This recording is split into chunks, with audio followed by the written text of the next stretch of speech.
Hello everyone, I'm back in the garage again and there is no bike here.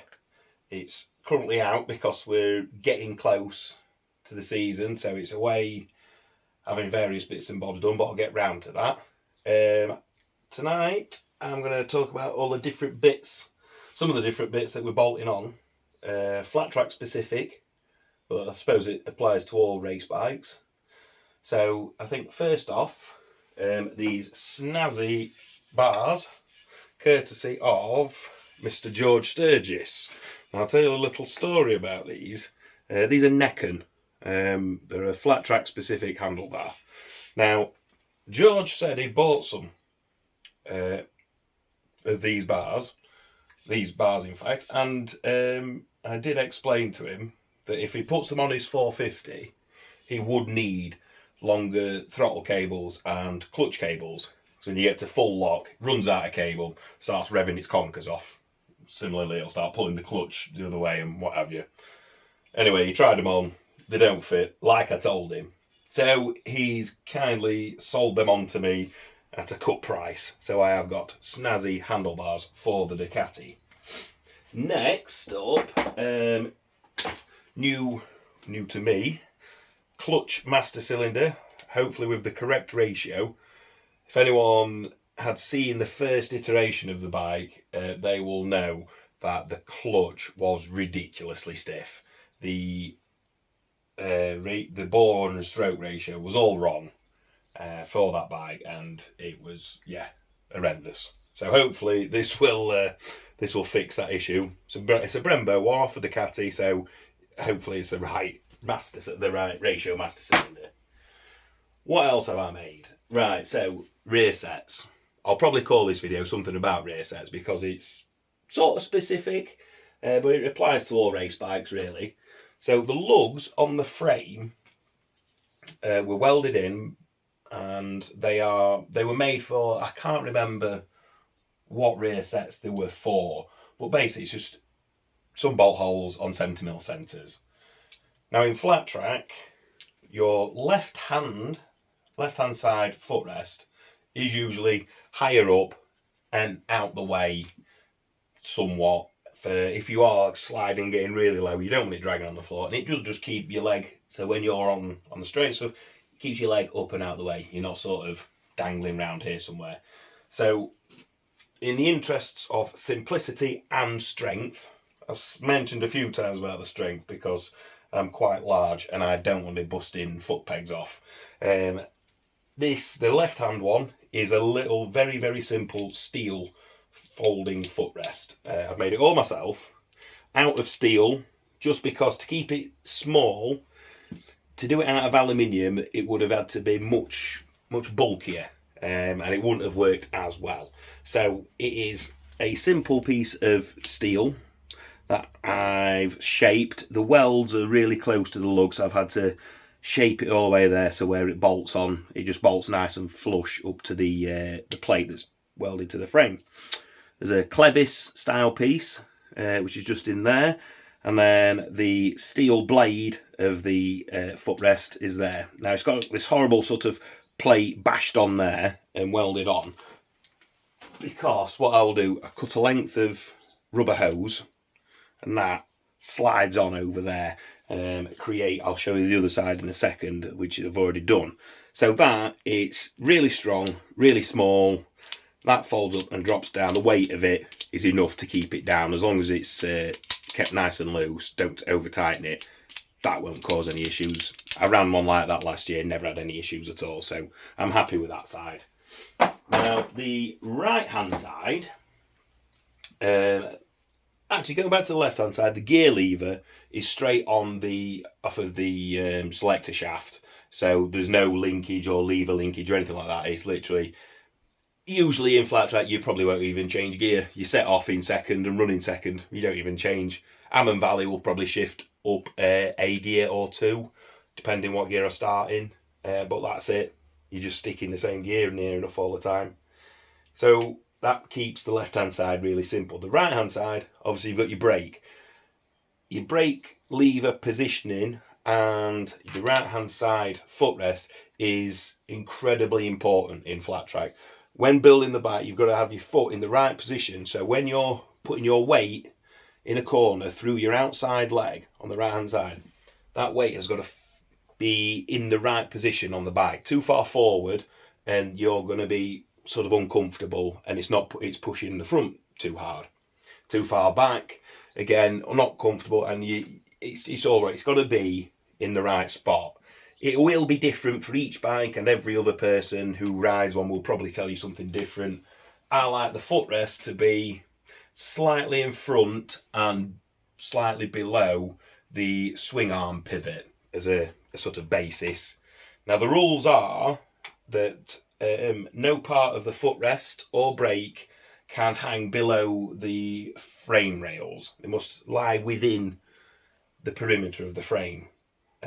So what I have done is I have made this aluminium rear set bracket, incorporating a footrest very similar to the left hand side. As you can see, this one's one I used last year. I'll clean it all up, but that's got the hose on it, the rubber hose, and that nice and grippy, and no issues with that at all. Again, same folding. So what I've done, I've made this aluminium bracket. If you can really see it that well, yeah, I've sort of pocketed bits out and stuff to try and save some weight, but keeping it's fairly thick. Try to keep a bit of strength in it, again for the same reasons. So it's a Ducati master cylinder, a Brembo, and it's a CR brake pedal. Now what I've done, I've made my own bolt bush arrangement there. That's made of brass, and that bolts up hard so that there's next to no play, but it still operates nice and smooth. Now what I have added is this CRF spring for the bottom to make sure that the pedal always returns. But because the push rod isn't captured inside the master cylinder, if I hadn't put a stop on, that spring would pull the pedal all the way up and it would pull the rod out of the master cylinder. A little universal joint on the end there that's just made using a little spacer, all bolts up, so it's all nice and true and straight. Added a little sliding stopper there, so as I adjust that, I can adjust where it stops. It's all basically adjustable. It's important that you get your brake pedal position right, because you rely on the brake. Not only, if you're not familiar with flat track, you use your rear brake initially to slow down for a corner. You'll chop the throttle, a bit of back brake, and you'll trail the back brake.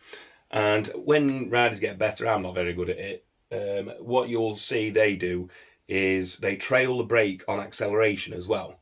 So as they're opening the throttle, they're still dragging the back brake, and what that does, it sits the back of the bike down. It forces the rear end downwards into the track so you can get more traction. Well, that's the theory. Some riders are really good at it, some riders probably don't do it at all.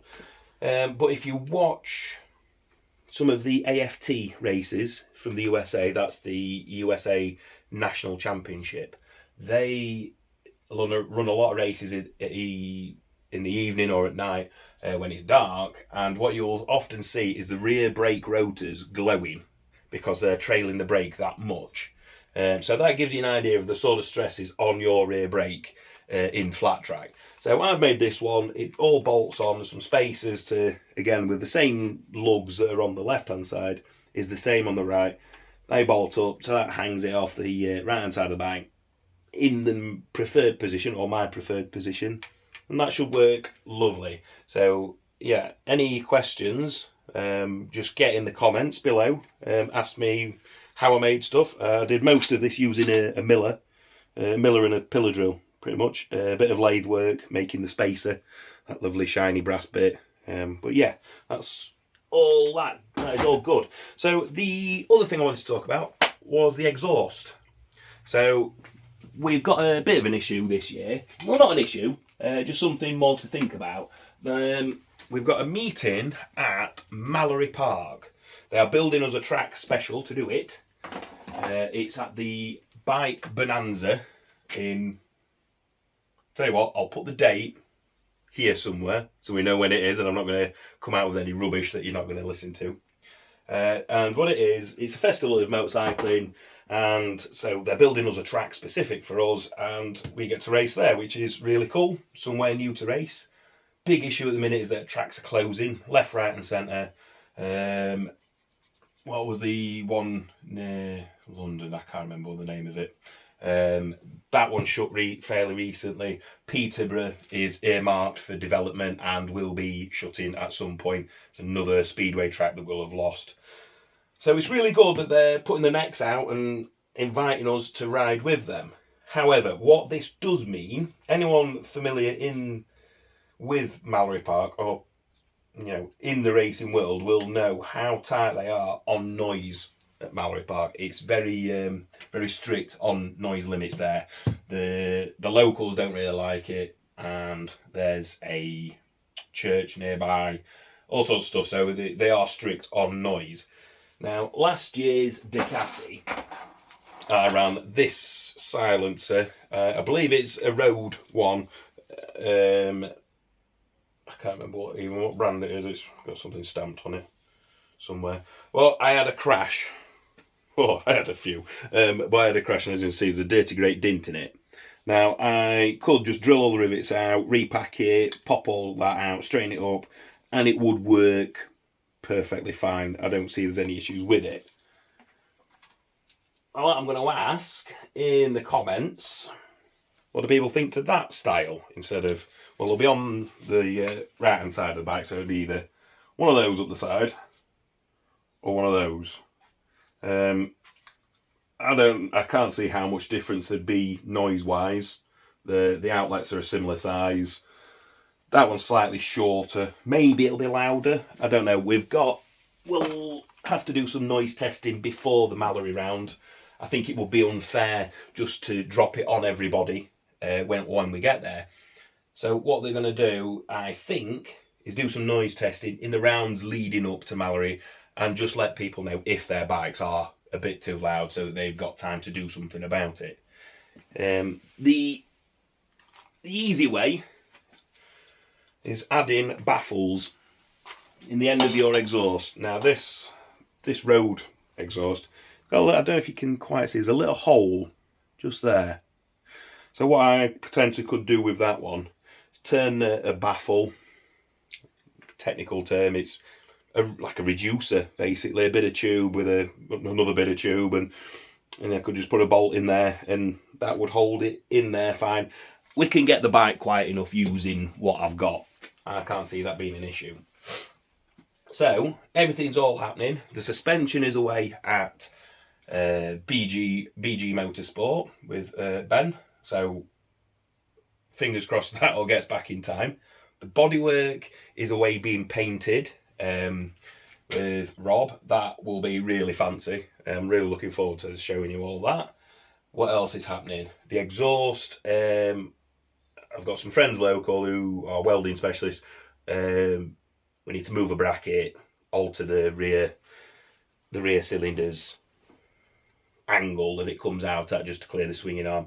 Bit of cutting and shutting, that should be fine.